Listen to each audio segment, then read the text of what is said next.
alobi na ntango ya Mobutu bato banayi kolia kutata moke mais sikoyo bato bazolia te. Une situation est très grave. Donc Kabila na archive historique ya mboka, on ne sait pas d'où il vient. Si on parle de Kamitato, mais il est dans nos archives. Si on parle de Nzuzu Wambombo, il est quand même dans nos archives historiques. Mais Kabila, il est venu d'où? Il est nulle part. Bon, n'engeni to kope ça, bavou na biso, na mutu to éviter d'où il vient. Bon, du côté Jean-Pierre Mbemba, c'est vrai, Aza Congolais, c'est vrai, Aza Molamboka, to boité, mais Yépé, avant comme vice-président, avant que a posé candidature comme président, Asalakini Namboka, Yépé, comme Kabila, il a aussi pillé la République, il a aussi tué les gens. Alors, les gens qui ont le main sale, ça c'est mon point de vue, hein. Et ça difficile, quoi. Et ça est un peu difficile. Mais, puisque nous sommes devant un fait, bon, c'est comme Mobutu disait, entre un ami et un frère, le choix est difficile, mais le choix est quand même là. S'il faut prendre le frère, même s'il a le main sale, on est obligé.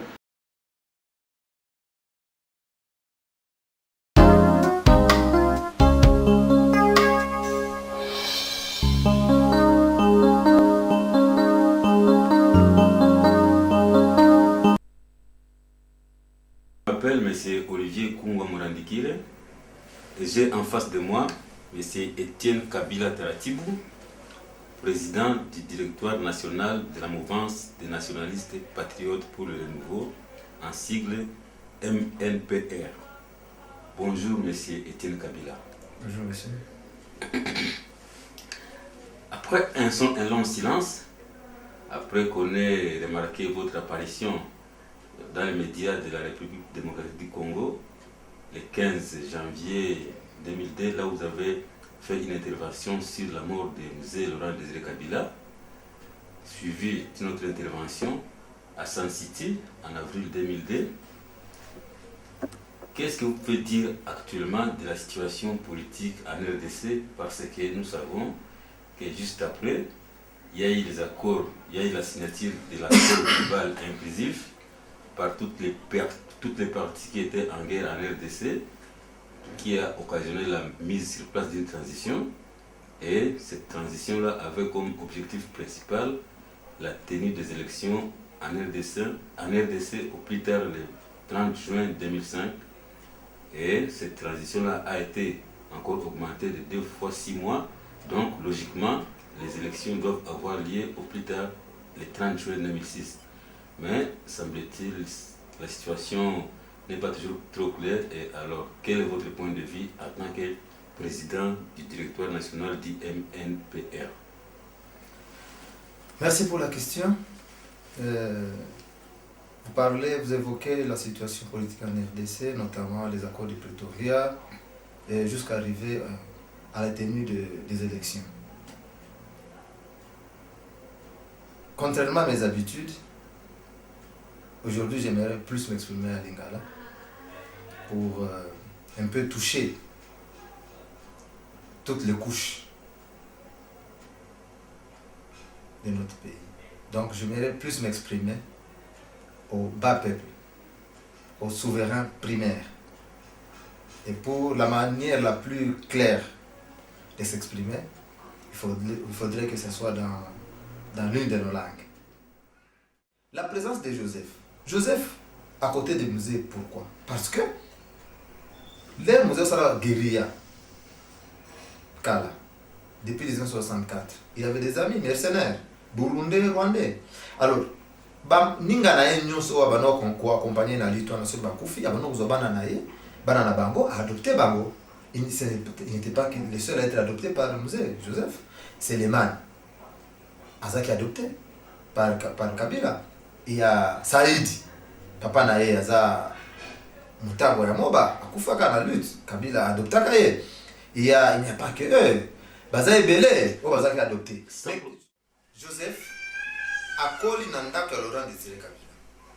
Joseph, avant la guerre d'agression, avant la guerre, la première guerre, la guerre de l'AFDEL, De 1997. de 1997, oui, alongwaka na Tanzanie, akenda na Rwanda, akota na armée à Rwanda, bien avant.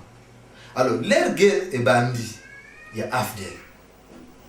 Joseph, comme enfant adoptif de Laurent Désiré Kabila, directement, azaki censé avoir poste beaucoup en avant. Parce que azaki parmi, derrière les Massassou et les James Kabarebe, bazo dirigé Betumba azaki kuna na Est. Par conséquent, il fallait Laurent élever qui est na Baran. Là, je ne ferai pas moi les cultes de la médiocrité. Nous avons tous eu à condamner cela. Après le départ de Rwandais, Laurent Désiré Kabila ne devait pas Kotika Joseph n'a pas posté wana. C'est comme ça que dans mes présentes déclarations dans le que c'est la plus grosse bêtise que Kabila avait commise d'élever un Tutsi rwandais. Quel Kabila? Kabila Père ou Kabila? Quand je parle de Kabila, c'est Laurent. Ah, ok. Voilà. Kabila a commis la plus grosse bêtise dans sa vie, c'est d'élever un Tutsi rwandais jusqu'au rang du général-major. C'est ce qui lui a mené même à la mort. Vous voyez un peu. Alors c'est comme ça que Joseph a saisi l'opportunité jusqu'à préparer le coup d'État où il y a Asala qui n'a mindé pour remplacer Kabila, son père adoptif. Non, vous avez dit que vous voulez dire que non, l'actuel président de la République démocratique du Congo, M. Joseph Kabila, c'est quelque chose sur la mort de l'ancien président M. Laurent Désiré Kabila. Je n'ai pas dit qu'il sait quelque chose. J'ai toujours dit c'est lui qui est à la base de la mort de Kabila. À la base, c'est encore moins. C'est l'homme orchestre. Yende asala qui planification na sona mindele. Na kozonga suma muke pour na expliquer ba tu vas comprendre comment bien ngezali. Joseph asala coup d'état à Liboso. A préparé coup d'état contre Kabila na Massassou. Tentative ya coup d'état. Bango na Massassou. Congolais, mais c'est stupide. Et ça vous a Tala malam. Hier abotami bolobi abotami ya Wimbidira. Dans ce Kivu. Akoli na Tanzanie. Accent ya wana ya Kinyarwanda euta wapi? Walo baka mes très chers compatriotes, congolais euta wapi? Hier akola na Rwanda te. Ayekola koloba Kinyarwanda wapi? Alors baswahili na anglais. Ici, on va na Tanzanie. Kinyarwanda ayekola koloba ngo wapi? Accent rwandais euta. Mais est-ce que ça demande de le pouvoir que celui-là est congolais? Même par ta façon de parler, même par ta démarche. Ici dans les rues. Attends, oui, vous êtes ah, Massaneni. Motoneni. Bonjour. Pour que on a un congolais. Attends, oui, biété. N'est pas autant pour la caca, il a télinaïe, et tant on a un congolais. Il faut chercher de l'eau pour voir est-ce que Joseph est congolais, est-ce que Bizima est rwandais ou est congolais. Ça ne demande pas de l'eau, il n'y a pas de tout chez nous au Congo. Ça ne demande pas de l'eau pour voir, c'est clair. Le philosophe Platon aurait même dit que c'est clair comme l'eau de roche. Mais pour le cas par exemple de Joseph Kabila, bon, Musée Laurent Désiré Kabila, il a quand même une famille, des familles élargies, une famille. Et qu'est-ce que les membres de sa famille disent de Joseph Kabila quand on le déclare comme étant un fils biologique de Laurent Désiré Kabila? Qu'est-ce que les membres de la famille de Musée Laurent Désiré disent de Joseph Kabila? Mais qu'est-ce qu'ils peuvent dire? Mais il y a la dictature au pays, il y a la répression. J'ai toujours eu dans mes déclarations, nous étions à l'hôtel au Capi. J'ai de la famille Kabila, tout sangana, tout condamné, assassiné à Kabila. Directement, benga ba oncle, benga ba Hortense Kiba, on est grand sur la maison, autant papa, maman, voisin, Hortense Kiba. On se base des demi-frères, des demi-sœurs. Hortense Kiba, benga Hortense Kiba, benga ba Dieudonné Kassongo, benga ba membre de la famille Nyon soit l'influence, on va parler des bas, abano gangue la bango. Botala makambo ya famille na bino qui peut makamba politique tena o mto wa omeka ko kota makamba politique na okangai l'air bateau va la présidence ba ko ebisanga ponga na sala na bango kala na présidence le fait papa za la présidence ba ko sene wala papa le kina okutu bagangela kiye non on a yo de bagangela ki bango na batante na yo pour ceci et cela. Moi j'étais pas content mais avec si papa la bime papa Dieudonné comment est-ce que peut-on avoir la bino boutique bon. Enfin, j'ai compris, c'est un président de la République, il y a la dictature, bango kangabango, facilement. Mais moi, je n'ai pas à avoir peur. C'est comme ça que na cette conférence de presse na Kinshasa, qui a dénoncé l'origine qui est Azar Rwandais, bango bakolobelo comme côté. Il y a cette conférence de presse na Kinshasa, na la voix des sans. Est-ce que famille Kabila, il est à la télévision qui contredit voilà ce qu'Étienne déclare est faux? Non. Bah, la bangonien. Moi, je ne sais pas. Parce que ceux qui ont lobby, Joseph Okangabango.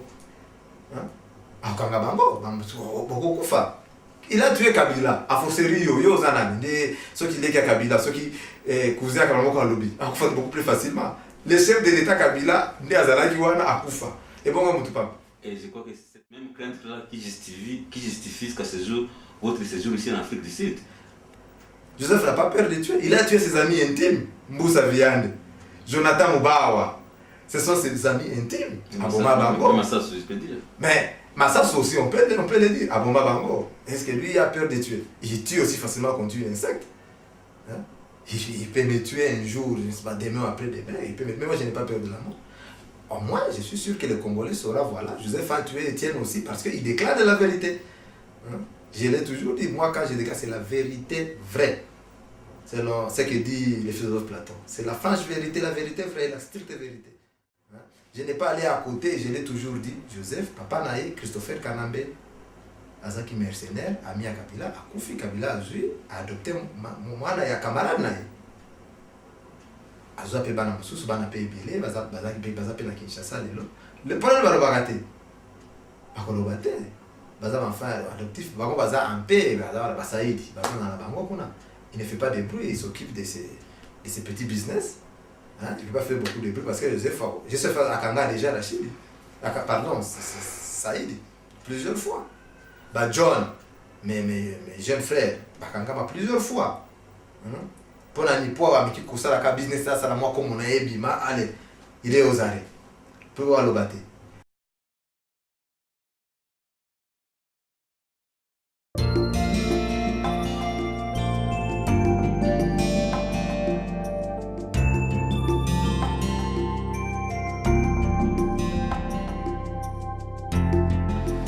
Dans la ville à Francfort, dans le centre-ville, comme la boutique Nabiso à France Source Shop, il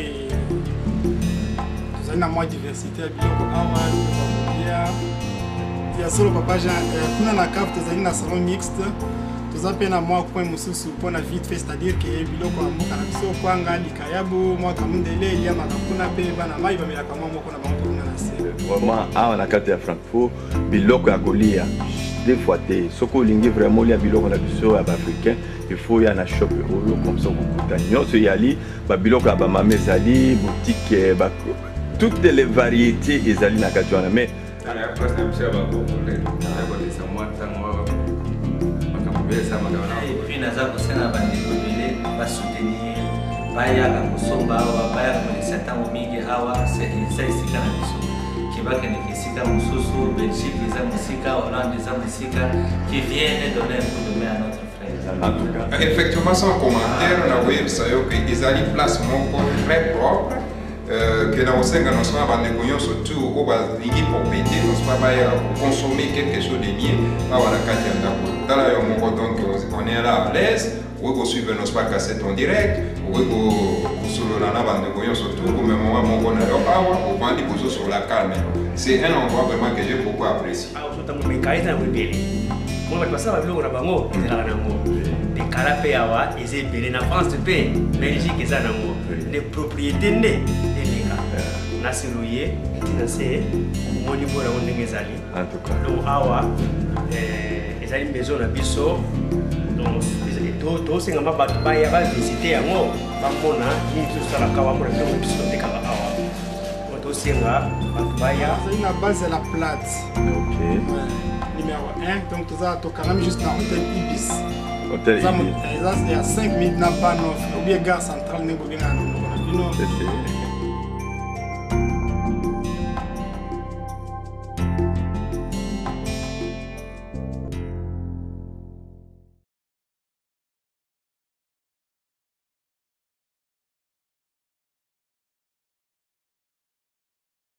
Au micro de M. Jean-Vili Kitoko, maître John de Vision du Broadcasting. Bandeko awa bomoni, tozana bandeko na biso na kolinga na benga bango moko comme ça va ibsabino puisque lobby le 14 octobre, tozana événement munene, c'est-à-dire ba congolais, ba lobby blague à part, tozo kende lobby pour na piquer munene, c'est-à-dire que ça là par tous les moyens pour que tout ça là qui est ba ennemi nyonso bayi ben étranger nyonso ba ko fanda na mboka na biso tout bouté bango dehors de ce fait biso bato ya libanda bato ya diaspora initiative ezali bato ba organiser biloko na bazali na kolingana ben bango moko comme ça boyoka d'abord quel est l'objet fondé à présence na biso awa bon na ko bien na liboso président comme ça il y a se présenter comme ça na tout le monde président Mbote papa na moni bino vraiment boye to communiquer nini en plein combat ou bien les comme ça est-ce que se présenter comme ça en plus oui ça biso vraiment en bref les lobani ko ça comité comme on a Jean-Guy Kikamba dans la responsabilité à commission et à organisation à la marche donc na bande commission sur la kolika na simanangai tozali ebele mais le moyen de 5 sabatunion sur les atepoa milulu et salami donc il faut bande commission sur kende par-ci par-là koluka kubongisa misalo tozana mpona lobby bon misalo tozana ngopona lobby mais na moni bateni boye donc bino bozali ndenge nini vraiment batunyo soit bakumola kaka bateni de combat donc bitumba lobby ou bien quoi oui bitumba dans le sens que bitumba za la kaka manduki te bitumba za la kaka na mutu na makanisi pe na nzoto Nazali Jean-René Yoto, dans un coordonnateur ya Wake Up Congo, donc la Muka Congo. La Muka Congo est un groupe de pression, ils ont un réseau évolué en Londres. Donc c'est comme dans la carte il y a coalition où va venir les forces vives de la diaspora. Ça tombe. Oh et puis maintenant il y a CCUK comme coordination avec Congolais à UK. Il y a United Kingdom. En tout cas, merci beaucoup, M. Jean-René Nayuki, pour la coalition, mais quel est vraiment l'objet fondé à présence de la pour le moment? Si, nous allons pour le deuxième tour de l'élection, et principalement, tout le monde est dans le premier tour, tout le monde est dans un sens mort démocratique, tout le monde a une notion de démocratie, d'habitude dans Bango. Après l'élection, il y a après l'élection, premier tour, Takaki. On a ce qu'on peut trouver pour la highlight de Balobaka. Donc, on souligne le bloc, on va souligner. Et on va pour la marche le 14 octobre. Donc, marche c'est le 14 octobre. Mais là, comme sous disposition pratique, nous avons par rapport à l'événement à lobby pour que les messages à la Congolais ne soient pas atteindre le message. Voilà. De toute façon, ma préparation. Parce que l'organisation comme telle n'a évité ce qui va congolais nyonso ya awa ya mboka na biso tozofanda ba atteindre vraiment les messages pour que lobby batonyo so bazali. Na Londres, les arasous de camarades sont à disposition té. Les arasous ko beti lo seba ba congolais ba yepa biso toza hotel ba ya kusakana té. Bref année, ba monsieur bazaki discipliné dernièrement. Est-ce qu'il fallait tout benga ba congolais? Discipline on a besoin qu'ango par rapport que bango ba lobby ki biso to voter té bango ba osala kenya. Vous salamine. Vous salamine. Et là, vous salamine. Vous votez pour faire dans le canabino. Bisonte toujours y est bisabino sur tous la besoin d'un noboya ou bien té. Donc, on les a par rapport les sanctions. Après ça, biso peut falloir tout sanctionner bango. En tout cas, Nayuki vice versa. Nengoza koloba wana mais elo comme ça na lingina tunayo organisation ana eza enchaîné ndeni puisque lobby ça ne reste que la journée la nuit d'aujourd'hui donc lobby à partir de quelle heure de vous à disposition? Mais bien sûr que oui à partir de 13h30 déjà va au Kende pour na ezali pelle-mêle ou bien à disposition non ne tobenga ngo piqué à en Angleterre démonstration pour na tobenga ngo piqué donc statut totelemi place moko tout ça les proteste la bicho donc ça veut dire à partir à 13h organisation est déjà bien donc chef de sécurité le cas tout à l'heure à Ibsabino mais organisation est très bien déjà donc à partir à 13h bakoya tout se rassembler tout le programme selon au bois pour la place na au travail bicho bato mobilisation administration na organisation sur salaki mais ça laisse que pas battre mais sous au bazar organisé côté on a pas salamo ba on peut ba le bango donc tout est vraiment bien arrangé pour mon groupe. En tout cas, merci beaucoup Nengo Zoloba, mais nakulingaliso na tunayo par rapport à un message nous avons adressé pour la bande de Konabiso puisque bango de bazar ko porter une grande responsabilité pour la makambo yango ya processus électoral à deuxième tour. Oui, ça bande de Konabiso. Et là quand bosso basé sur ba congolais, ngana zo kamo. Nazo banana na RTNC. Ya vote chaîne nationale à Congo. Chaîne nationale on les a mukolo Kabila. Papa Kwedi Baleka, papa Balé mondial Baleka, maman Bomengo, bate Bele Baleka. Mais comment chaîne nous ont mukolo kutu, ya mutu aye kukuta ngo kukuta akanya ngo pa komo dirigeant ngo pino pe ba congolais bozotana. toza na nsima na bino geste moko symbolique par rapport à makambo nayebi soki ke tenue militaire oyo omoni bango nde bapousse biso toyeba mwa formation mona na Belgique mutu to ayebi obeta bunduki donc tokosimba minduki mutu to ayebi obeta bunduki na Belgique bango nde bayebi vo comment encore attaquer bato na capitale. Et puis tu le dis bien, tu as une élection démocratique, tu as voté démocratiquement. Pourquoi tu as voté ça? Donc ça veut dire que par rapport il y a des actes na yewana les tindi biso tout va défendre mboka na biso parce que Rwandais a attaqué biso na kati ya mboka.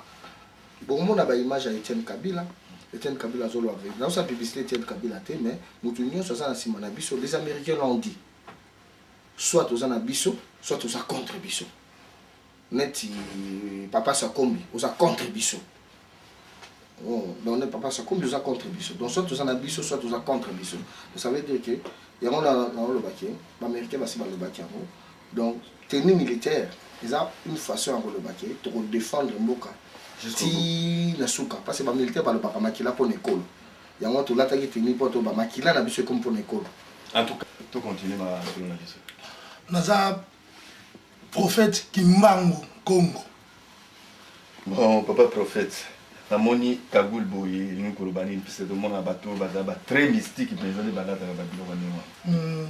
To linga to loba message que lelo Congo ils a déjà siégé banguna l'étranger ba rwandais bazui Congo. Baza ko ignorer biso. Yangwana tolobe qui déjà enough is enough. Sikoyo tolati bateni biso zoto bango bayaki na mandoki biso to binsa bona mandoki. Bon, ali en cours objectif est appliqué à lobby ezali. Objectif est appliqué à lobby ezali awareness na congolais nyonso tout wazali awa. As yebisa bandeko ba na mboka. Ba voter mwana ya mboka tina suka ya mukua. Et puis koyebisa mindele o bazali awa ke Congo eza ya ba congolais eza ya bango te batika biso to gérer problème na biso to tia mutu o biso lingi.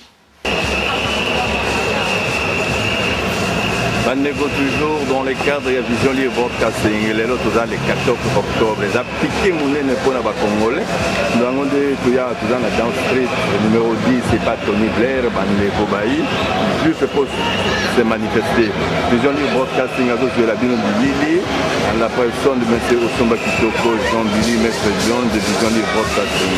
Nous avons aussi la bine de Lili, au moment où Bandeko se fait en tenue de combat.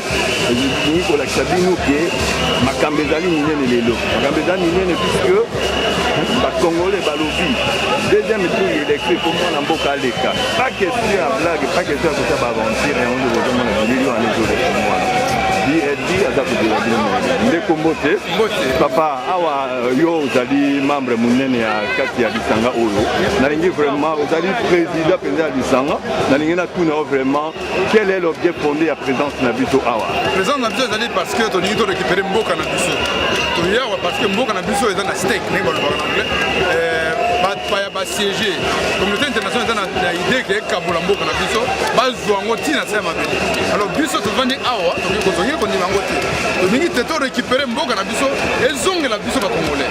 On ne peut pas comprendre que Mboka est très riche but va vivre dans extrême pauvreté. Well, basically the reason why I'm here, as you know, you've already seen me so many times, so I'm just here to express the anger of the situation that is going on in my country. You know, the situation is just getting worse and worse.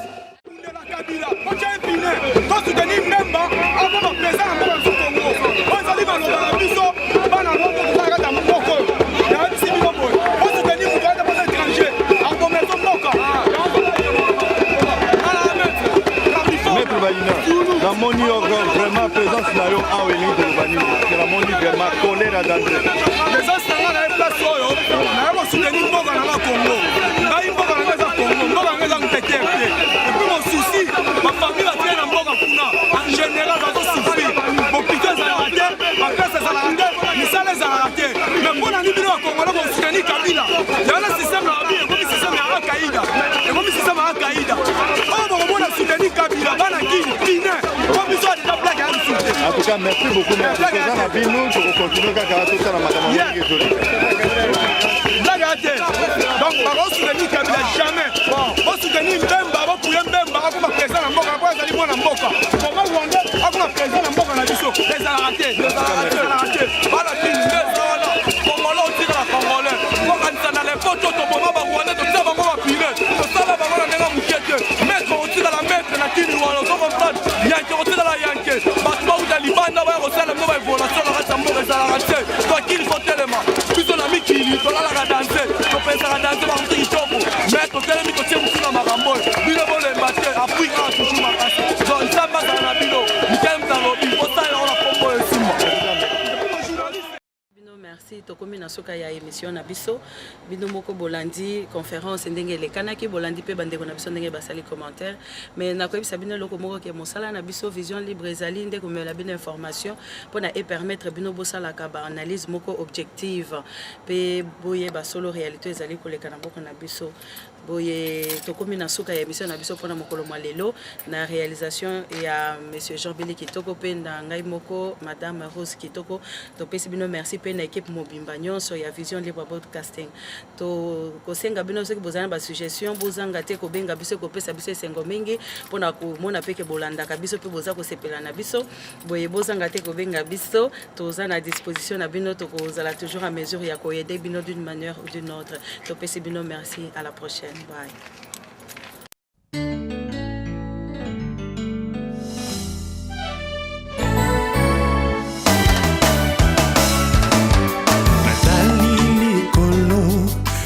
Awana se namoni moto te akokani na yo ngolo e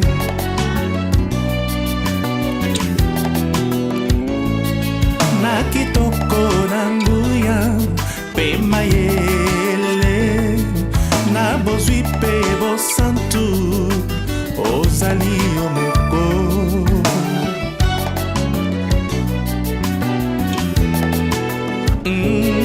na kitoko na nguya pe mayele na bozwi pe bosantu ozali yo moko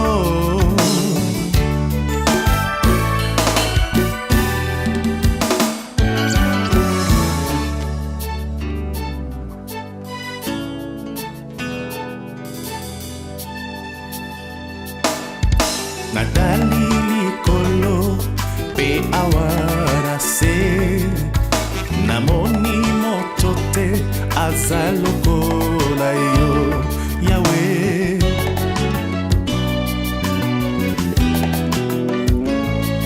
na kitoko na nguya pe mayele na bozwi pe bosantu ozali yo mo